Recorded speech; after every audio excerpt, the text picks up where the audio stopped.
Morning, gang. Just your friendly neighborhood plumber here. Just getting on the job this morning. Finished backing up the old trailer. We got a call yesterday from a customer. He's got he's doing a little remodel on a property that he purchased, and he's got his handyman guy doing setting a couple toilets and things like that. He ran into an issue with the toilet flange, so said it's sitting too high, or I don't really know what the deal is. So let's go take a look. All right, well, here we are inside the house, walking into the bathroom. Take a first look at this thing. What in the... All right, looks like the toilet flange is setting too high. I mean, I don't know. It's doesn't look terrible. Looks like the flange is obviously broken. Looks like the previous owner had pieces of board shimmed up underneath the toilet, evidently to stabilize it. That is definitely not the right thing to do.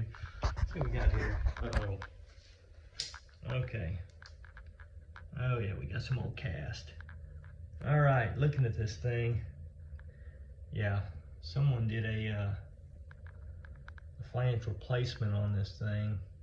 Sometimes on this old cast iron, best thing to do is clean that old cast up, and you wind up siliconing the new fitting in there. It acts as a gasket, and then I'll take and you know, I sand it down with a wire wheel and get it all cleaned up on the inside where the silicone will adhere to it, and then go ahead and install the new flange with a lot of silicone on it to seal it off well.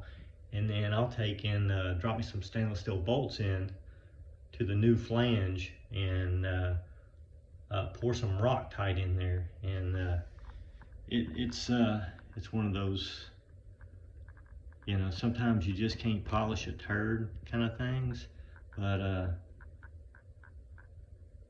that's what we're gonna do. So let y'all know how it goes. All right, cut into this thing.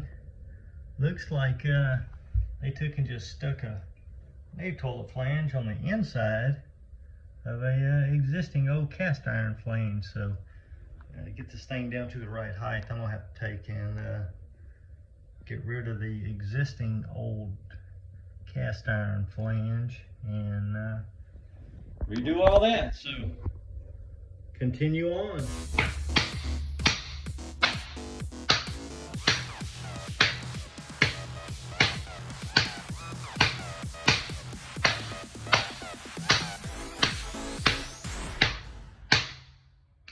Alright, we got this thing, the old flange off of there. Sometimes you gotta take it off in a million pieces.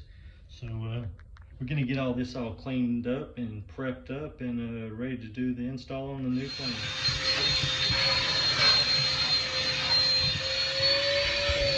I don't want to flush that out of there.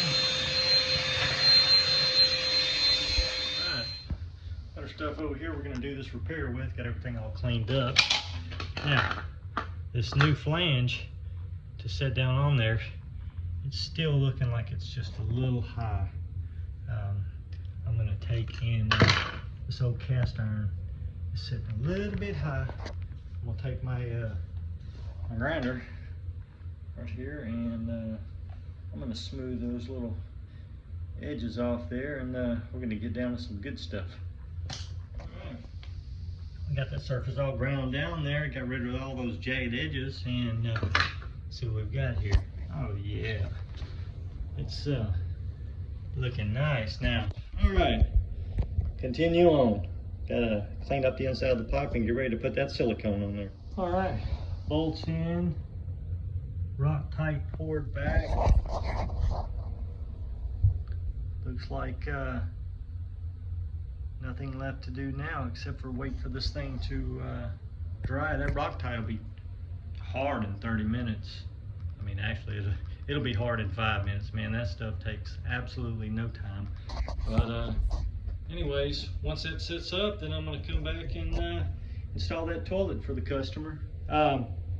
Gonna go ahead and replace that old angle stop too. That thing right there is leaking. Cut it off, put in a scutcheon on the wall, and do it right. Go ahead and put on that new angle stop. Got it cut off and prepped out there.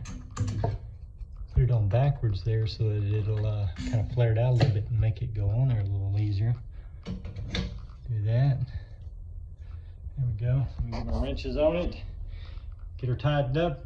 Get the water back on. Good to go. Much nicer than that stupid old straight stop that someone had put on there. Angle stop makes it much better for going to that toilet. That way it comes out of the wall, goes straight up into your toilet. All right. Prepped out, ready to roll. Got a new wax ring on there. I like to use the ones that have a little horn inside. Those things are pretty good compared to the old ones we used that were just a piece of wax. Got the 12 bolts. Everything's all nice and square off the wall. Fix to bust the toilet out and get that thing installed.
Go.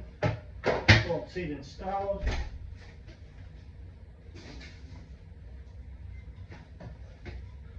Water level has to be adjusted a little bit there.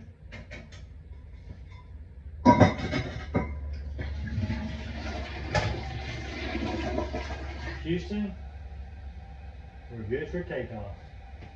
All right, gang. Nothing left to do here, but I gotta cut off those toilet bolts. Hey, look at this. I want to tell y'all something. See the white part? That's part of your cap bolt. That goes on below your washer. Then you put your metal washer in your nut. And obviously I'm going to cut that bolt off so my cap bolt will fit properly. But that thing has a proper side. It'll say this side up. That way that cap bolt will actually snap on there the way it's supposed to. Another important thing for y'all to remember. See the edge of the toilet here?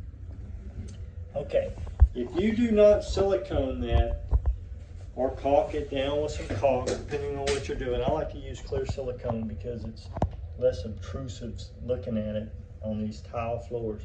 But it'll fill in that gap and it'll adhere that toilet down to the floor, and it prevents it from moving around whenever somebody sits down on it. If somebody's sitting down and that thing is moving, it's going to start rocking. It's going to make your wax ring leak. And then it's gonna break that toilet flange, actually. So, all right, gang, that's a wrap. Cap bolts on, silicone all the way around. No leaks, no drips, no rares. It's a wrap.